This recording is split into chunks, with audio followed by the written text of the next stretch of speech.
Assalamualaikum warahmatullahi wabarakatuh. Jumpa lagi di channel Dunia Horor.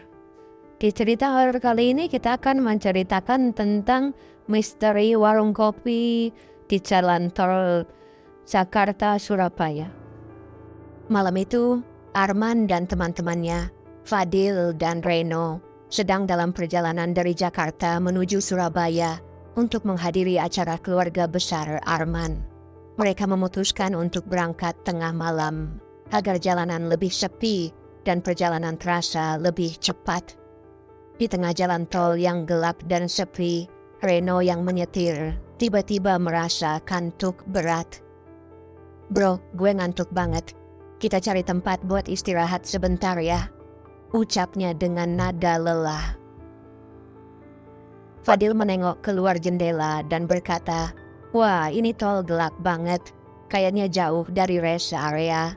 Namun tepat saat itu, Arman melihat sebuah papan kecil di pinggir jalan bertuliskan, "Warung kopi, 500 meter." Tuh ada warung kopi. Kita coba aja ke sana. Lumayan buat ngopi biar melek," katanya.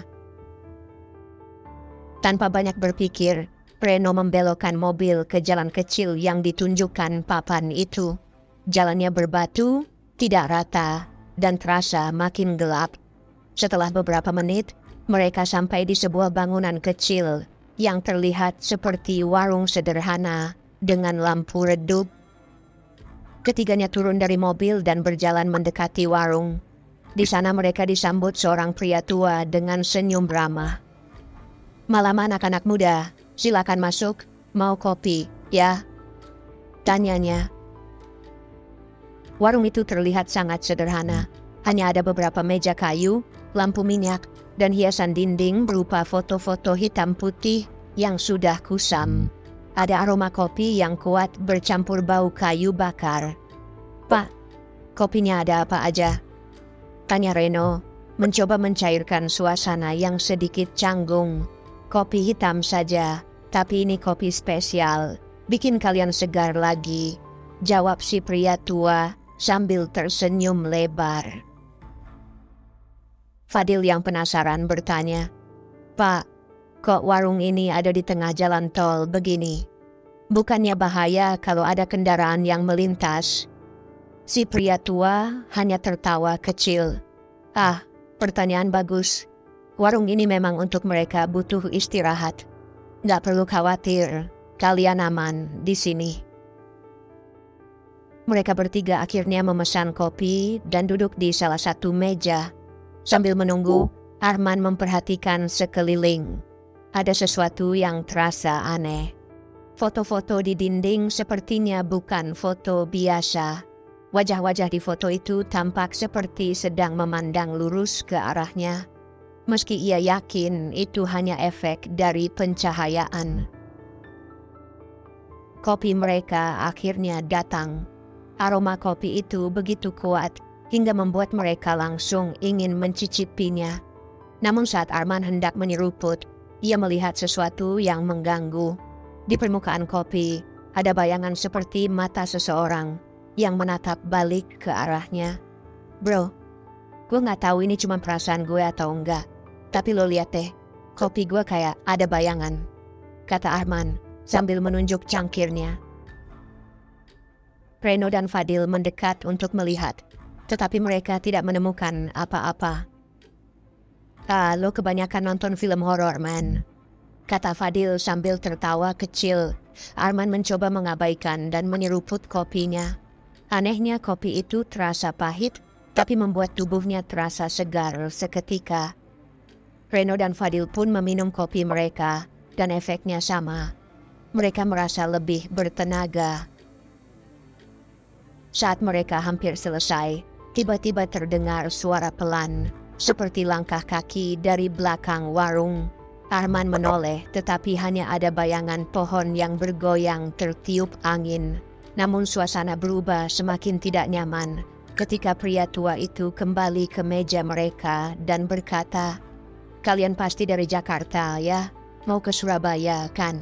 Hati-hati di jalan, apalagi malam-malam begini." "Kenapa, Pak?"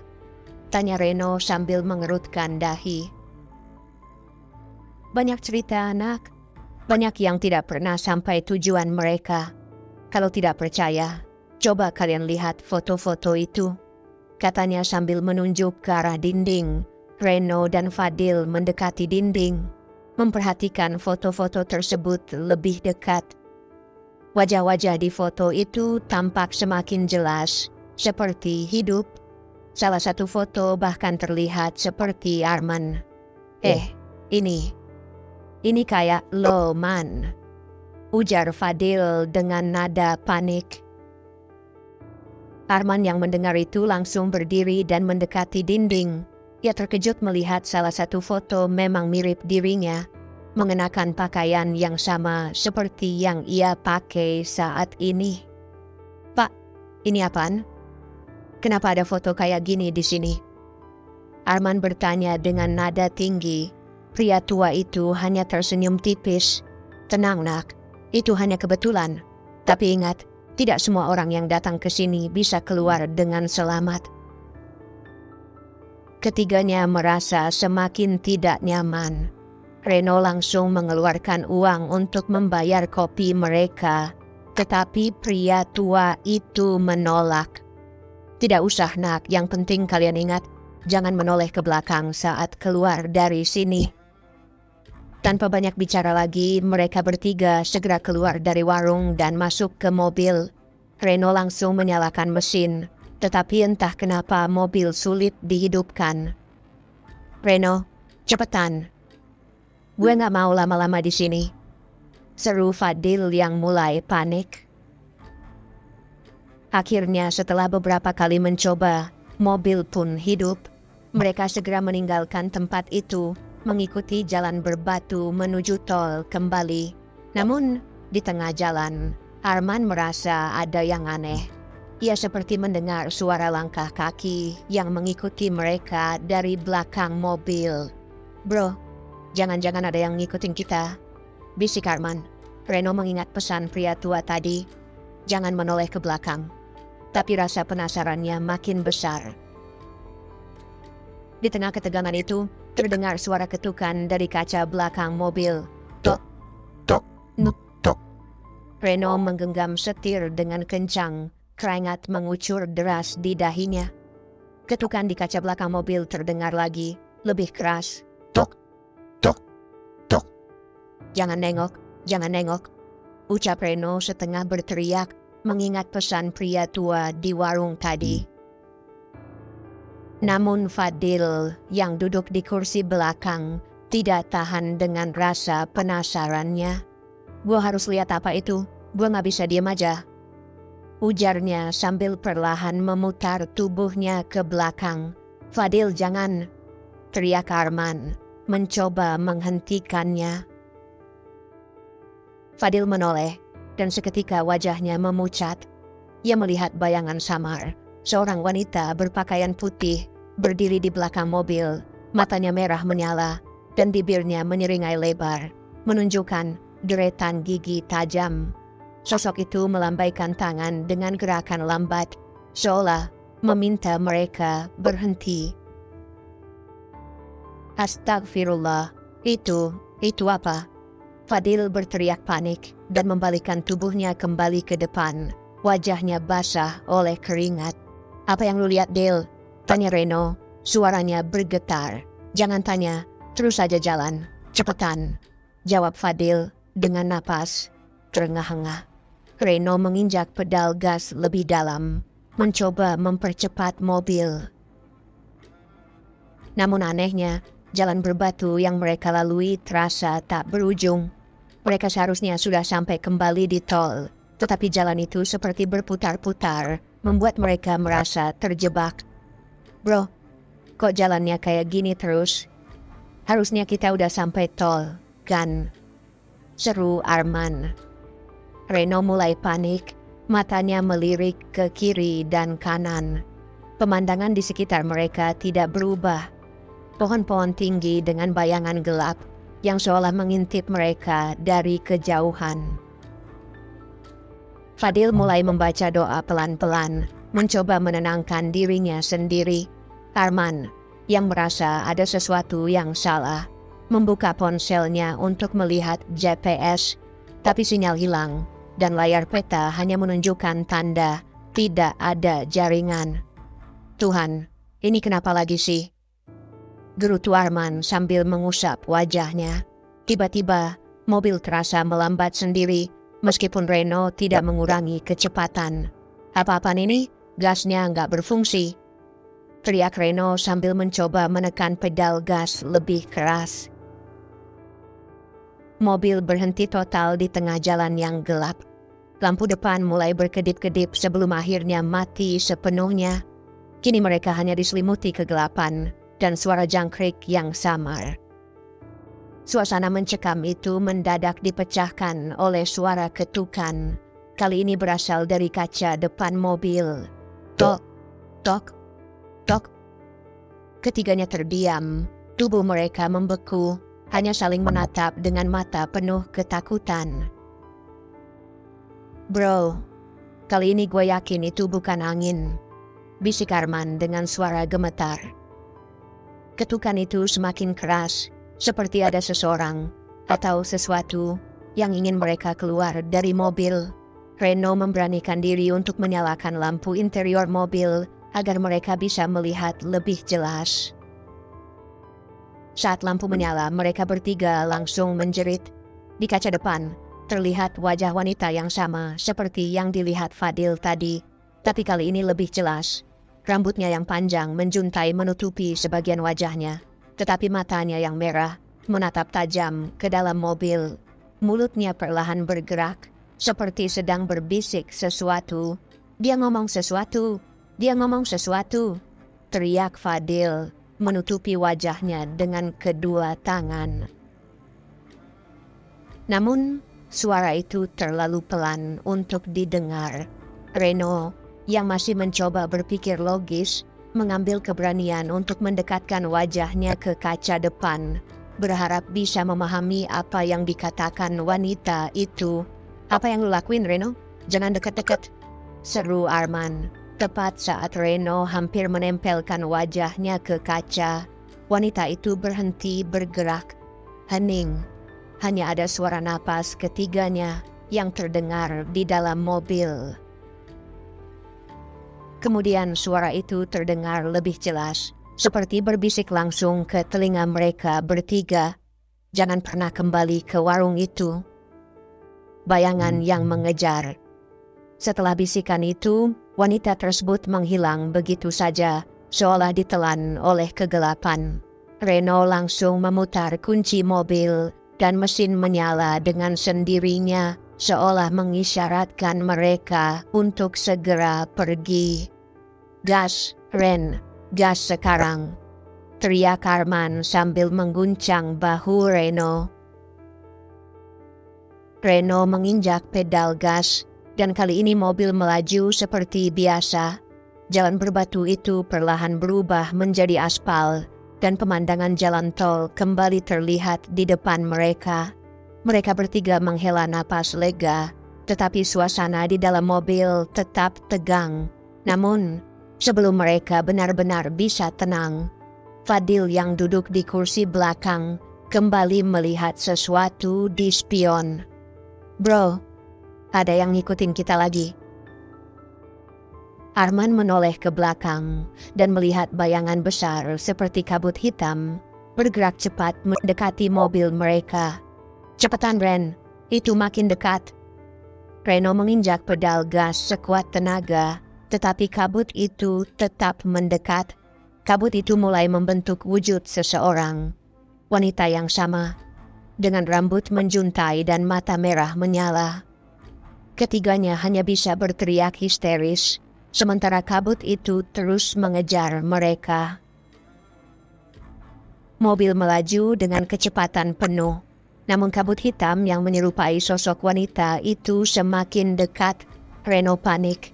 Matanya terus fokus ke jalan sambil sesekali melirik spion. Arman menggenggam erat sabuk pengaman, sedangkan Fadil menunduk di kursi belakang sambil bergumam tak jelas, membaca doa berulang kali. Tiba-tiba mobil mulai tersendat. Suara mesin menggerung, kemudian mati total. Mobil berhenti mendadak di tengah jalan tol yang gelap gulita. Reno memutar kunci starter, mencoba menyalakan mesin lagi, tapi tidak ada respons. Astagfirullah, kenapa lagi nih? Reno berteriak, suaranya penuh kepanikan.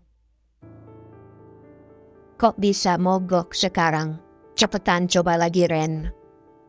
Arman ikut panik, sementara Fadil mendongak dari kursinya, wajahnya penuh ketakutan.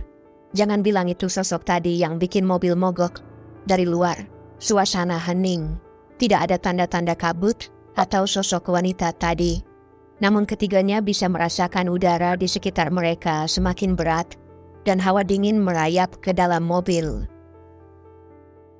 Ketika mereka mencoba memahami apa yang terjadi, terdengar suara duk, duk, duk dari arah belakang mobil. Arman menoleh dengan gerakan lambat, wajahnya memucat. Lo denger itu kan? Bisiknya, suaranya hampir tak terdengar. Fadil mengangguk lemah. Itu dari bagasi, bro. Ada yang di sana. Ketukan itu semakin keras, seperti ada sesuatu yang mencoba keluar dari dalam bagasi.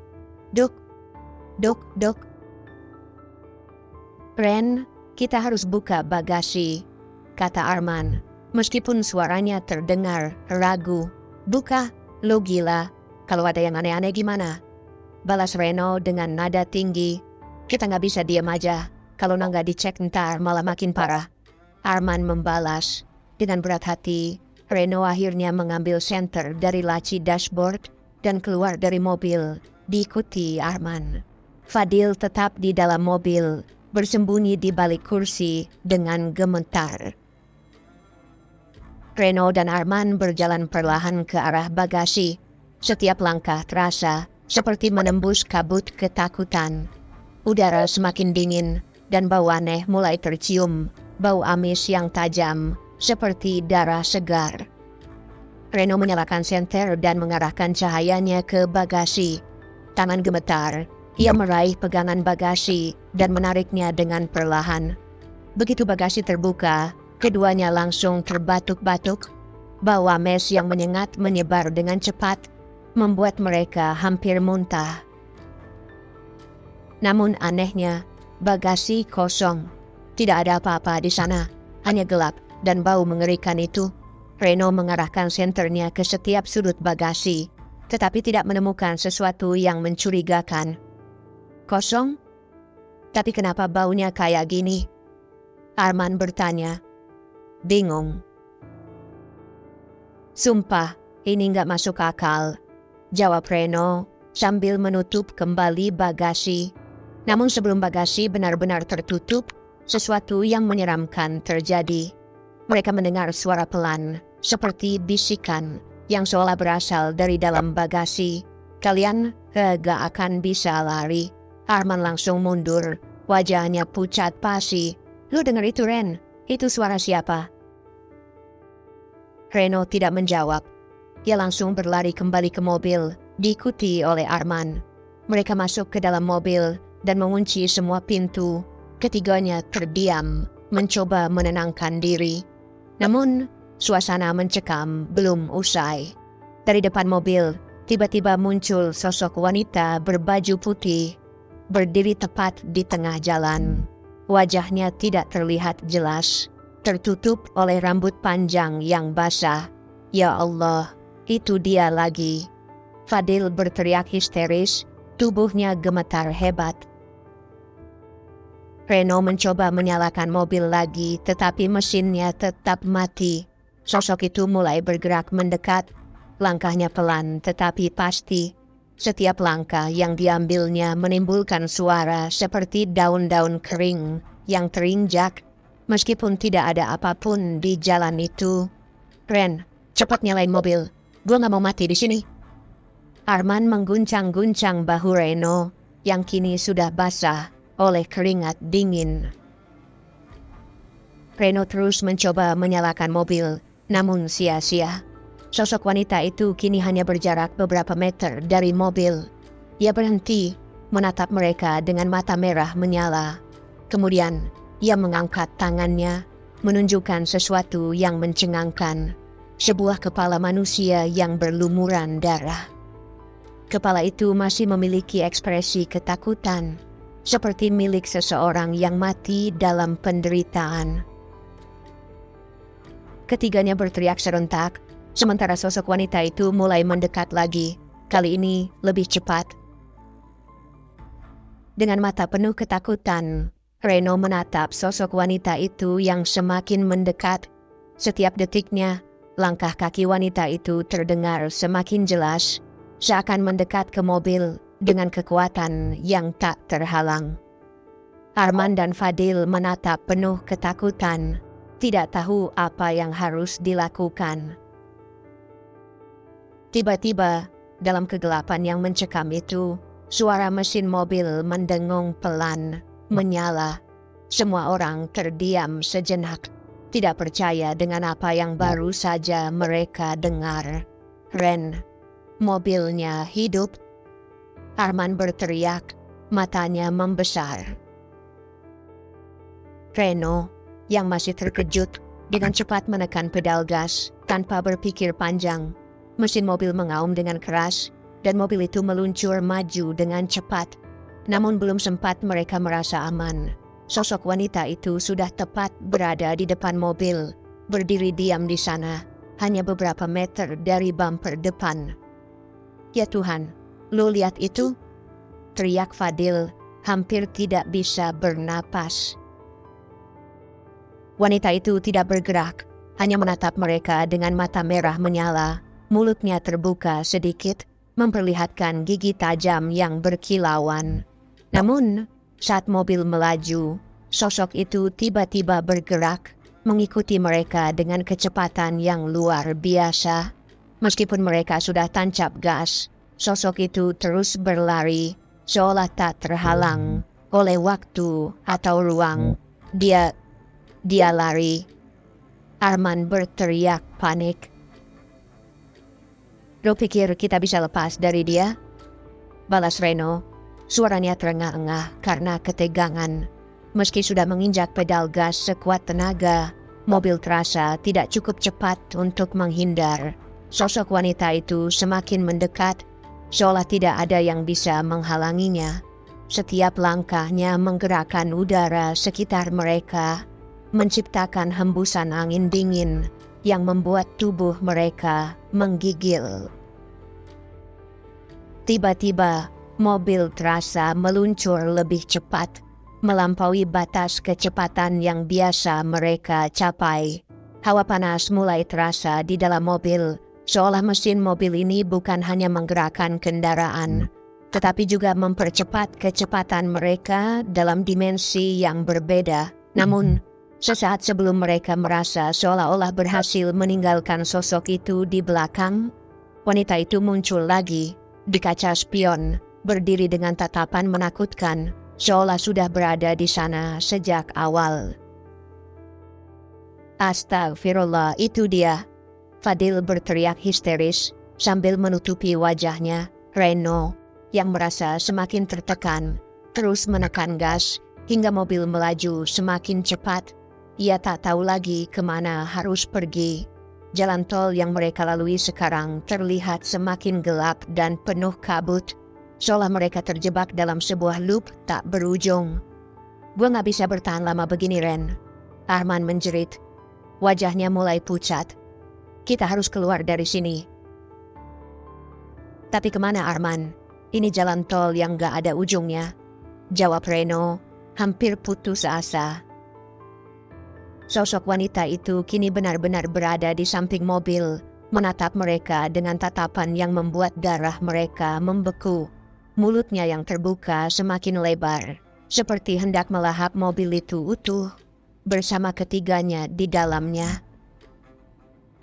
Tiba-tiba, dari kaca samping, muncul bayangan kabut hitam yang mengalir masuk ke dalam mobil.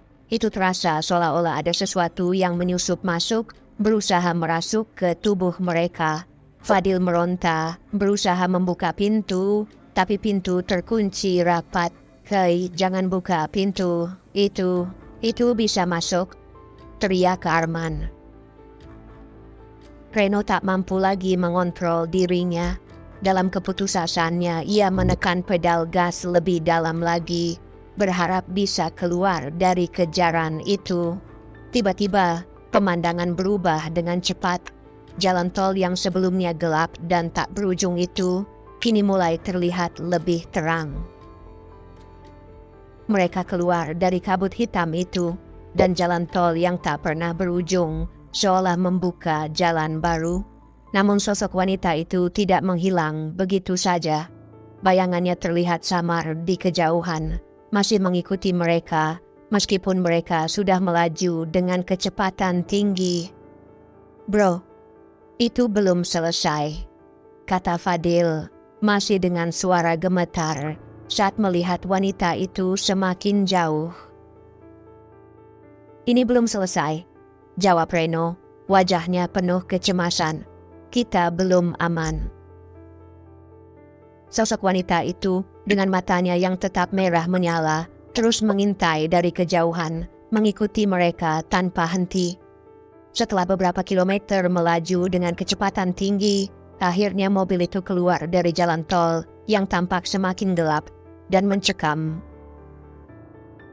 Begitu memasuki jalan raya biasa, suasana pun berubah. Kabut hitam yang mengikuti mereka perlahan menghilang, digantikan oleh cahaya lampu jalan yang terang. Di depan, tampak sebuah warung kopi pinggir jalan dengan beberapa motor terparkir di depannya. Suasana sekelilingnya terlihat ramai, dengan kendaraan yang lewat, serta beberapa orang yang duduk menikmati kopi di warung. Reno menghela napas panjang, merasa sedikit lega. "Akhirnya kita keluar juga dari situ. Gua nggak tahu harus bilang apa lagi," kata Reno, suaranya masih gemetar. Arman mengangguk, tampak sedikit lebih tenang. "Gue juga, setidaknya kita bisa berhenti sebentar. Aku butuh banget kopi." Fadil, yang dari tadi tidak banyak bicara, hanya mengangguk sambil menatap warung kopi itu dengan wajah penuh kecemasan. "Gue juga, rasanya kayak nggak bisa tidur kalau nggak minum kopi dulu." Reno menepikan mobil dan memarkirkannya di sebelah warung. Mereka semua keluar dari mobil, sedikit kelelahan, dan berjalan ke arah warung kopi tersebut. Saat masuk, mereka disambut oleh suasana yang hangat dan ramai. Beberapa orang duduk santai di meja kayu, menikmati secangkir kopi sambil berbincang.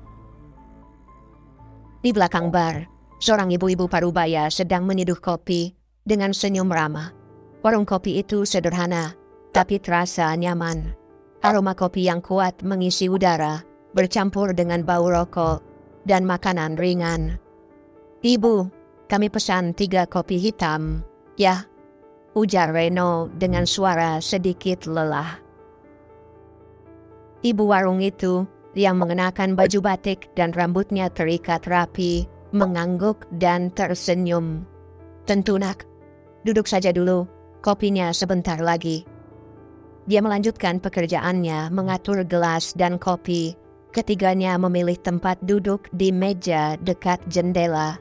Mereka duduk dengan tubuh yang masih gemetar, mencoba menenangkan diri setelah kejadian tadi. Tangan mereka masih terasa dingin, dan wajah mereka masih dipenuhi ketegangan. "Gua nggak bisa percaya kalau kita keluar dari sana hidup-hidup," Arman mengeluh sambil mengusap wajahnya dengan tangan. Itu bukan hal biasa, kan?" Fadil mengangguk pelan. "Gua masih merasa kayak ada yang ngikutin kita. Nggak ada yang bisa jelasin kejadian tadi. Itu seperti mimpi buruk yang nyata." Reno menghela napas, menatap keluar jendela. "Gua nggak tahu, tapi yang gue tahu kita harus berhati-hati. Ada sesuatu yang nggak beres di jalan tol itu. Dan, lu dengar suara itu kan? Suara dari dalam bagasi?" Arman dan Fadil terdiam. "Iya," jawab Arman pelan. "Ada sesuatu di dalam sana, Ren. Gue yakin itu bukan hanya sekadar suara. Ibu penjaga warung datang membawa 3 cangkir kopi hitam yang masih mengepul. Ini nak, kopi hitam segar, biar badan kalian kembali hangat. Mereka mengangguk terima kasih dan mulai meminum kopi mereka. Suasana di warung itu terasa menenangkan, meskipun pikiran mereka masih penuh dengan kegelisahan. Kopi yang mereka minum seolah memberikan sedikit kenyamanan. Meskipun di luar warung masih terasa gelap dan penuh misteri.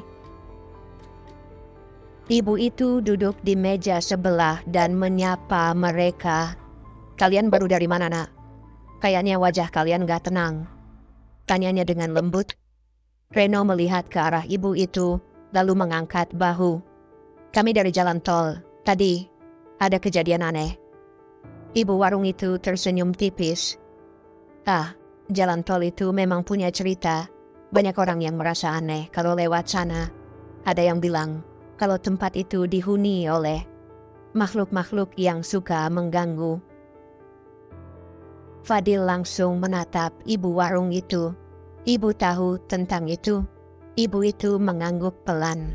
Saya sering dengar cerita dari pengemudi yang lewat sana. Kadang ada yang melihat sosok perempuan. Ada juga yang merasa seperti dihantui atau dikejar-kejar sesuatu. Tapi tidak semua orang bisa melihatnya, tentu saja. Makhluk-makhluk itu, apa mereka berbahaya? Tanya Arman dengan suara ragu. Ibu itu menarik napas panjang. Beberapa cerita bilang begitu. Mereka yang lewat, kalau mereka nggak berhati-hati, bisa jadi korban. Tapi kalau kalian cukup kuat mental, mungkin kalian bisa selamat. Tapi kalau kalian merasa ada yang mengikutimu, ya, itu berarti mereka sudah memilihmu. Suasana menjadi sunyi sejenak. Ketiganya saling pandang, seolah mencerna setiap kata yang diucapkan oleh ibu tersebut. Tapi, kenapa mereka mengganggu? Tanya Reno akhirnya. Ibu itu melirik mereka dengan tatapan yang penuh misteri. Ada banyak cerita di jalan tol itu. Beberapa bilang mereka orang-orang yang dulu hilang, yang terjebak dalam dunia lain, atau mungkin ada yang melakukan sesuatu yang salah di sana. Ada juga yang bilang mereka haus akan jiwa manusia. Fadil menggigit bibirnya, mencoba menahan rasa takut yang tiba-tiba menyerangnya. Kalau gitu, apa kita harus pergi sekarang, Ibu? Maksud saya kita nggak mau jadi korban. Ibu itu tersenyum sedikit, meskipun matanya tampak menyimpan rahasia. Kadang, lari dari mereka bukanlah solusi, nak. Mereka selalu ada di sekitar kita. Kadang kita harus menghadapi mereka, dan kadang kita harus tahu kapan harus berhenti mencari tahu lebih jauh. Reno, Arman, dan Fadil terdiam, mencoba mencerna kata-kata ibu itu. Mereka saling pandang lagi, merasa bingung dan takut. Namun, di dalam hati mereka, sebuah pertanyaan besar terus mengganggu. Apakah mereka sudah cukup tahu untuk menghadapi apa yang mengikuti mereka dari jalan tol itu? Tak lama setelah percakapan mereka dengan ibu penjaga warung, tiba-tiba dari arah dapur terdengar suara langkah kaki seseorang yang mendekat. Seorang pria berusia sekitar 40-an tahun muncul dari balik pintu dapur. Dia terlihat sedang mengelap tangannya dengan kain dan sambil memanggil ibu itu. Bu, gayungnya ada di mana? Kayaknya terbawa ke sini deh. Ibu warung itu mengangkat bahu sambil tersenyum. Coba lihat di meja depan, Pak. Kayaknya ada di sana. Pria itu mengangguk dan berjalan ke arah meja tempat mereka duduk. Namun begitu pria itu keluar dari dapur, Reno dan kawan-kawannya langsung terdiam. Mereka tak bisa menahan kaget. Itu dia, pria yang mereka temui pertama kali di jalan tol. Pria yang tampak aneh, dengan pakaian lusuh dan rambut berantakan, yang muncul begitu tiba-tiba di tempat yang sama. di waktu yang sama dan dengan situasi yang tak bisa dijelaskan. Ketiganya saling pandang. Wajah mereka kembali diliputi kecemasan. Reno, yang tak bisa menahan rasa ingin tahunya, akhirnya bertanya dengan suara gemetar. "Bapak, yang tadi di jalan tol, bukan?" Pria itu berhenti sejenak, menoleh ke arah mereka, dan mengembang senyum aneh yang tak pernah mereka lupakan. Senyumnya seperti menyembunyikan sesuatu yang tak terlihat, yang membuat perasaan mereka semakin cemas. Iya, kenapa? Ada yang bisa dibantu?" jawab pria itu dengan nada santai, namun nyingirannya tetap terasa menakutkan. Reno dan kawan-kawannya tidak bisa berkata apa-apa. Tanpa berpikir panjang, mereka langsung berdiri, meraih jaket dan barang-barang mereka, dan buru-buru keluar dari warung kopi. Mereka berlari kembali ke mobil, menyalakan mesin, dan langsung tancap gas. Mobil itu melaju dengan kecepatan tinggi, melewati jalan raya yang kini terasa semakin sepi. Mereka tidak berani melirik ke belakang, takut jika sosok pria itu mengikuti mereka. Atau mungkin lebih buruk lagi, ada sesuatu yang lebih mengerikan lagi yang membayangi mereka. Akhirnya, setelah melewati berpuluh-puluh kilometer, perjalanan yang terasa panjang itu mulai memasuki subuh. Perlahan, cahaya matahari mulai muncul di cakrawala. Jalanan yang semula gelap gulita kini mulai disinari sinar pagi yang hangat, memberi mereka sedikit ketenangan. Dengan perasaan yang masih penuh kecemasan, mereka akhirnya tiba di tujuan. Mereka melihat beberapa rumah dan gedung-gedung di sekitarnya. Suasana terasa lebih aman, meskipun hati mereka tetap berdebar. Tak ada lagi jejak pria misterius atau kejadian aneh yang mengikuti mereka. Reno, Harman, dan Fadil saling berpandangan, merasa lega, namun juga terkejut dengan apa yang baru saja mereka alami. Tak ada yang berkata apa-apa, mereka hanya mengangguk satu sama lain.